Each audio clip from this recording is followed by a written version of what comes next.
The Redmi Note 9 Pro has a new aura balance design, meaning this back, it's got that symmetry going for it. But another thing it has is 4 cameras, and that is what we're going to be taking a close look at in today's video. Let's check out how these cameras perform and also see what new features Redmi's brought to the table with his new Redmi Note 9 Pro.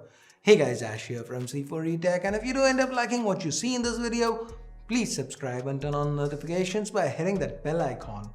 Let's now get to the camera review.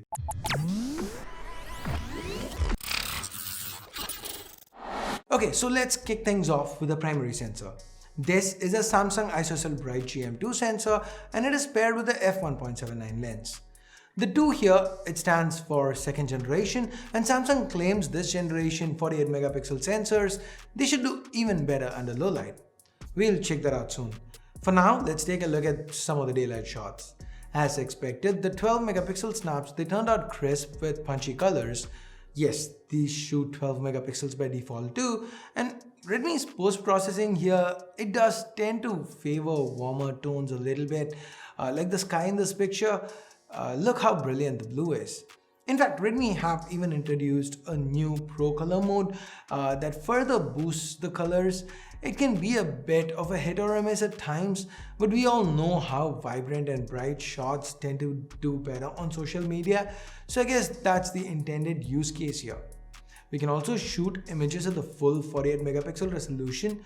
In fact, one of the best things about this sensor is that when we compare it with the regular 12 megapixel shots, there is no significant loss in dynamic range or color saturation. This is something that we experience with the GM1 sensor, so it's a welcome improvement. What has not changed here though is the detail levels. Like with previous 48 megapixel sensors, there's no immediate increase in sharpness when going from 12 to 48.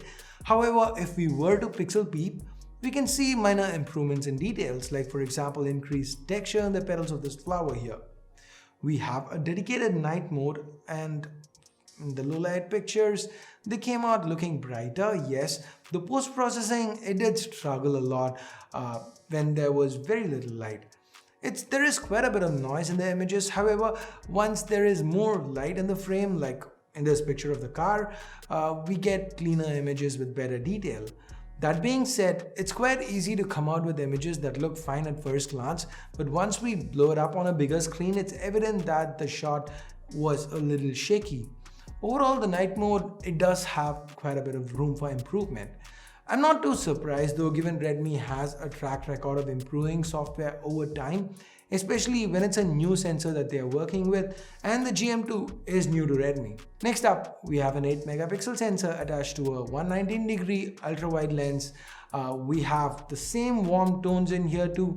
You can see that in the blue of the sky again. However, unlike the primary camera, it doesn't do as well with dynamic range, which is expected given it's a secondary ultra-wide. And you can see that in the trees, the shadows can at times appear a bit dark. Now moving on, the next option here is a macro. Redmi's upped this sensor to 5 megapixels. This is one of the best macro cameras I've come across.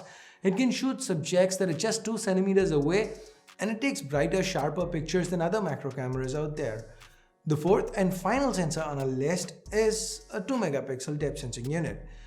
This is utilized for edge detection on portrait pictures, and it is decent. It's the same 48 megapixel primary camera that's taking the portrait shots, so we find the warmer tones return. We also have a movie mode here that creates this letterboxing effect that kind of gives it a cinematic look, and we've seen this with the CC9 Pro in the past. I don't know, I kind of like it. We can also adjust the bokeh, and Redmi has thrown in a few filters to play around with as well. Switching over to the 16 megapixel f2.25 selfie camera, I was really impressed with the amount of detail that the Redmi Note 9 Pro was able to capture here. Just look at his beard. As far as portrait selfies go, the edge reduction was pretty good, and even the background wasn't as overexposed as some phones in this range tend to do. The movie mode is present, and so is the adjustable bokeh slider. One thing in particular that I liked here was that the selfie camera was able to identify the face and metered the exposure for the face, so no matter the surroundings, your face wouldn't turn out dark. On the video side of things, the Note 9 Pro can capture 4K 30 FPS video, and as you guys can see, the footage, it's quite crisp, bright, vibrant colors. All that's missing is some nice stability. But to do that, we have to drop the resolution down to 1080p. At Full HD, the details are a little less prominent, especially those in the shadows look kind of crushed. But overall, the footage still has that fun, colorful vibe. And thanks to EIS, it looks a lot more stable. Once again, we can capture cinematic looking footage thanks to the movie mode. There is also an option to shoot video with a 5 megapixel macro camera.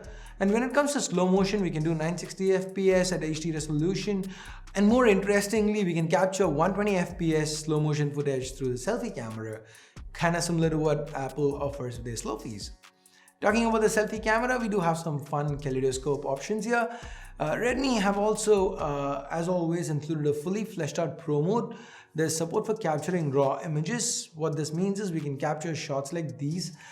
They look kind of bland, right? But we can then put them through post-processing. On mobile, we can use apps like Snapseed. On desktop, we have Lightroom and Photoshop. Raw images, they let us tweak various parameters. So in the end, we can get a lot out of the shot and make it look something like this. We also have the ability to shoot footage in log format.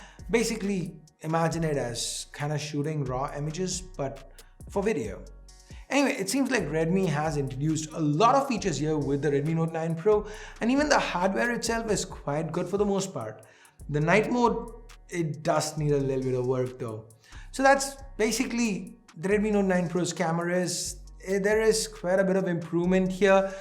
A little bit of software needs work, like I said. Overall, they seem to have done a good job.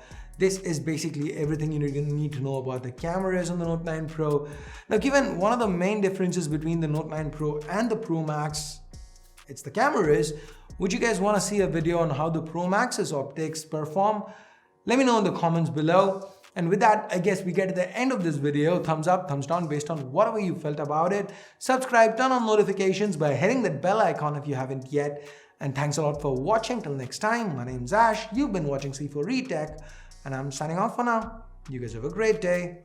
Bye-bye.